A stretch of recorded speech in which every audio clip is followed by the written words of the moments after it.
કચ્છ જિલ્લામાં પીજીવીસીએલ દ્વારા જે સ્થળે જૂના વીજ મીટરો લગાવેલા છે તેને બદલાવવા માટે મહાઝુંબેશનો પ્રારંભ કરાયો છે। આજે સમગ્ર કચ્છ સર્કલની 45 કરતાં વધારે ટીમો દ્વારા એક સાથે કામે લાગીને કચ્છ જિલ્લાના પાટનગર ભુજ શહેરમાં વીજ મીટરો બદલવાની કામગીરી શરૂ કરવામાં આવી હતી। ભુજ શહેરમાં આજે કામગીરીનો પ્રારંભ કરવામાં આવ્યો હતો। આમ તો કચ્છ જિલ્લામાં તમામ વિસ્તારોમાં આ કામગીરી આગામી માર્ચ મહિનાના અંત સુધી પૂર્ણ કરવાનો લક્ષ્યાંક નક્કી કરાયો છે। ત્યારે ભુજ શહેરમાં 30,000 કરતાં વધારે જૂના મીટરો લાગેલા છે, જે તમામ મીટરો આગામી માર્ચ મહિના સુધીમાં બદલવાના થાય છે।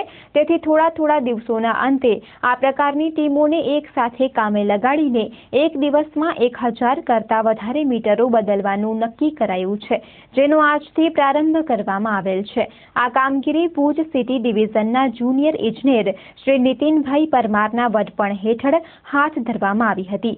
આ કામગીરી અંગેની જાણકારી આપતા ભુજ સિટી ડિવિઝનના શ્રી પરમાર તથા શ્રી ગુલામ હુસૈને ચંચળ ન્યૂઝ સાથે વાત કરી હતી।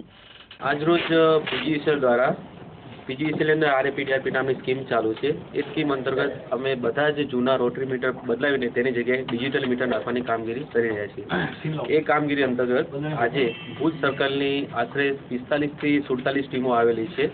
આખા ભુજ સર્કલની ટીમો છે।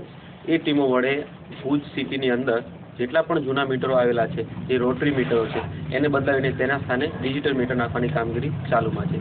આ કામગીરી સંપૂર્ણ આપણા પીજીવીસીએલના સ્ટાફ દ્વારા અત્યારે કરવામાં આવી રહી છે। મારી પાસે ભુજ સિટી વનમાં 30,000થી ઉપર ગ્રાહકો છે। એમાં મારે આશરે 12,000 થી 15,000 રોટરી મીટર અવેલેબલ છે, જે 12,000 થી 15,000 મીટર રોટરી કાઢીને તેના સ્થાને ડિજિટલ મીટર નાખવાના છે। કેટલા સમય માટે આ કામગીરી ચાલુ રહેશે? આ કામગીરી મારે માર્ચ મહિના સુધીમાં મારો ટાર્ગેટ 15,000 પૂરા કરવાનો છે। એટલે અત્યારે આજનો ટાર્ગેટ 1,500 મીટરનો છે, એટલે 1,000 થી 1,500 મીટર હું આજે બદલાવી નાખીશ। આવી રીતે 15 દિવસે મારી પાસે ભુજ સર્કલની ટીમો આવતી રહેશે અને રૂટીનમાં પણ અમે અમારા સ્ટાફ વડે, કોન્ટ્રાક્ટરના સ્ટાફ વડે રૂટીનમાં પણ 30-50 મીટરો એવરીડે બદલતા હોઈએ છીએ। નવા મીટરનો હેતુ એટલે આ એક પર્ટિક્યુલર સેન્ટ્રલ ગવર્મેન્ટની સ્કીમ છે આરએપીડીઆરપી। એની અંદર એ સ્કીમની અંદર નવા મીટર નાખવા, આપણે અંડરગ્રાઉન્ડ કેબલનું પણ ભુજમાં કામ કર્યું, સર્વિસ લાઇન બદલવી, નવી પેટીઓ નાખવી। આ સ્કીમ એક સેન્ટ્રલ ગવર્મેન્ટની સ્કીમ છે, એની અંદર આ બધી કામગીરી કરવામાં આવે છે। ટૂંકમાં કે કન્ઝ્યુમરને કન્ટિન્યુઅસ પાવર મળે, એમને ક્વોલિટી પાવર મળી રહે, મીટરમાં કોઈ ડિફેક્ટ ન રહે, એ ટાઈપના ડિજિટલ મીટર આવેલા છે। એટલે એ ગ્રાહકો માટે પણ સારું છે અને ઓવરઓલ પીજીવીસીએલ માટે પણ સારું છે। એની અંદર સંપૂર્ણ ડિટેલ આવી જાય છે, વોલ્ટેજ, કરંટ, પાવર ફેક્ટર સંપૂર્ણ ડિટેલ આવી જાય છે। એટલે આ દરેક મીટરો બધા જ લેબમાંથી ટેસ્ટિંગ થઈને આવતા હોય છે।